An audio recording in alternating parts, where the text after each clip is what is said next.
Okay, this will be veggie vlog number 1 for the 2011 garden season. Yeah, I know I'm way behind on doing these.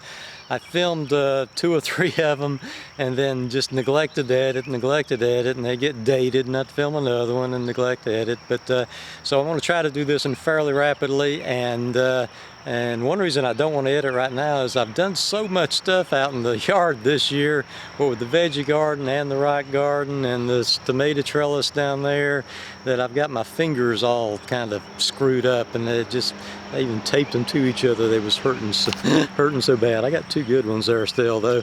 But yeah, I'm gonna try. Okay, enough of that. I'm gonna try to go fast. Let's see here. These are, I've got planted here 5 celebrity tomatoes.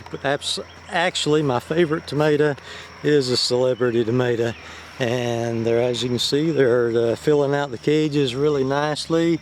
And I've got some fairly large ones here, fairly large green ones here already. So there's 5 of the celebrities, and this one here it's some sort of burpee hybrid. I may put the exact name in the description if I find my seed packet. But yeah, no, it's got a few blooms, no tomatoes yet, but it's got a nice upright. This is indeterminate. It's got a nice upright growing pattern on it, where the celebrity tomatoes tend to sort of splatter out. And down there on the trellis down there, the burpee hybrid is what I have planted down there on the trellis, and they're quite a bit further behind than this one up here, because I left them in the little cups 10 days longer than what I left this one here. And this one's like it's got twice the mass to it, I guess. Okay, moving on. I have 3 hills of cantaloupe. I have kind of a checkered history with cantaloupe. Only a couple of years have I grown some edible ones, and I don't know which breed of cantaloupe that was, but I'm going to try her again here. 3 hills of cantaloupe. That's a giant hill right there. Probably have to thin it just a bit. Actually, I had to plant them twice because they didn't come up very good at all that first time, and I thought maybe it had been taken up by birds or something. But after I reseeded, a whole lot more plants came up than what I seeded that second time. So it's just sort of anybody's guess what breed of cantaloupe and watermelon. Same deal on the watermelon there. And I've only planted watermelon once before, really, and that was I think that was either last year or the year before. And the cantaloupe or my cucumbers just absolutely overtook them. So yeah, and they didn't wind up doing too good. They was inedible. So we'll see how they go. Up here on the fence, as per usual, I have my cucumbers planted. And as you can see, the cucumber vines are getting nice and big here. Won't be long, they'll be running up that fence. And I didn't really, this is the watermelon here, so you can get a little better reference than what I gave you a minute ago.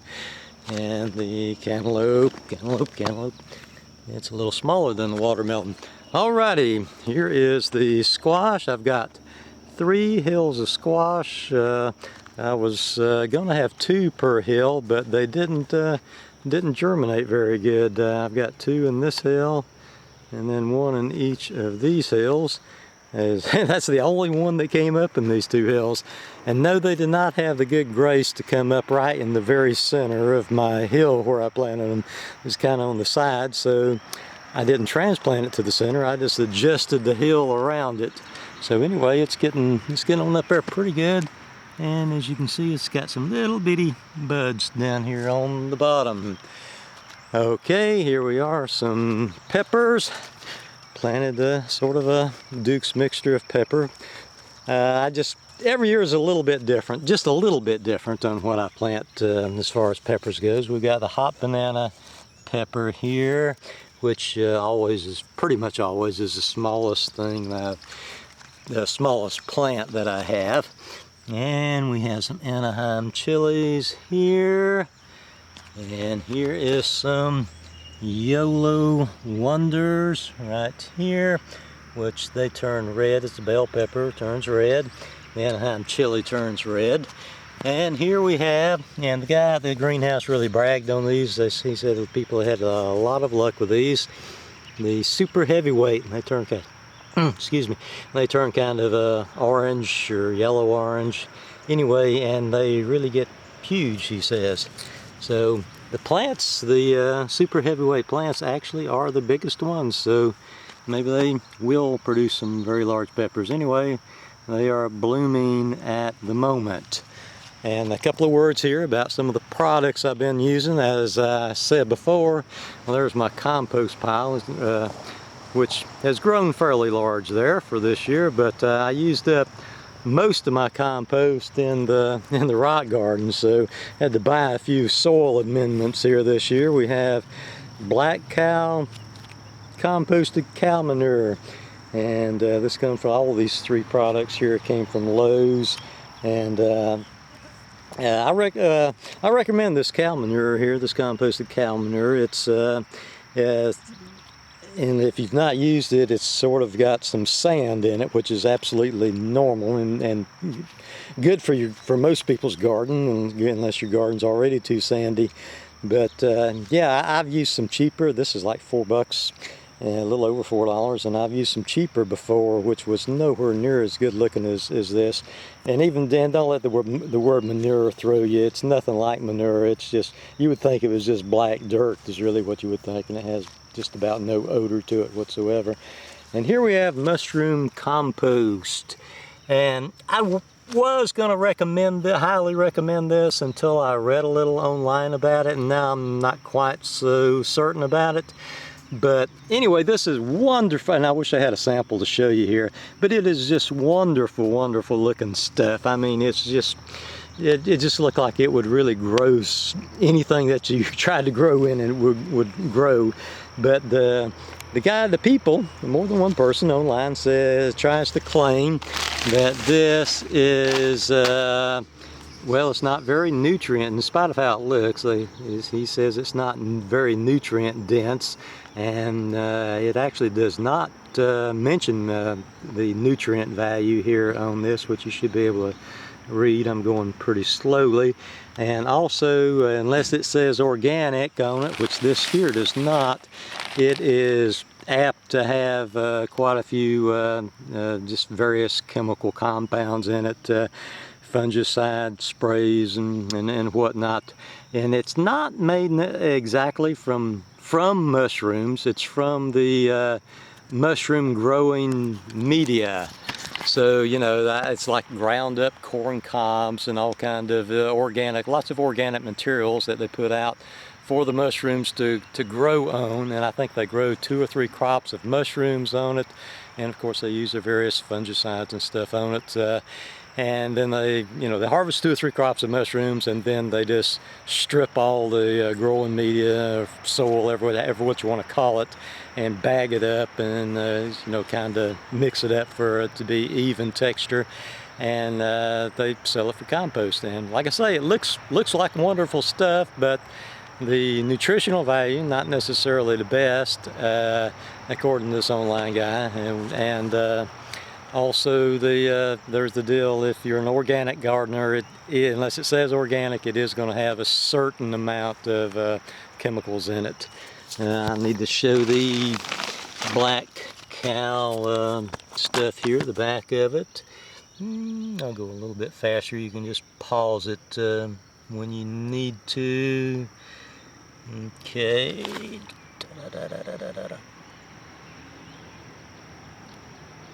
And there's the nutritional value of it. Okay, moving on here. Also, when I was talking about not having enough compost this year, so one of my viewers recommended porcine bone meal. And I don't know, this was $6 at Lowe's, which seems like, pretty high for just 3 pounds, but it goes pretty far. I think you put one 1 teaspoon per 1 square foot. So it's not something you would mix over a big area. You just mix it, you know, within like a 4 square foot radius of your plant is what I did.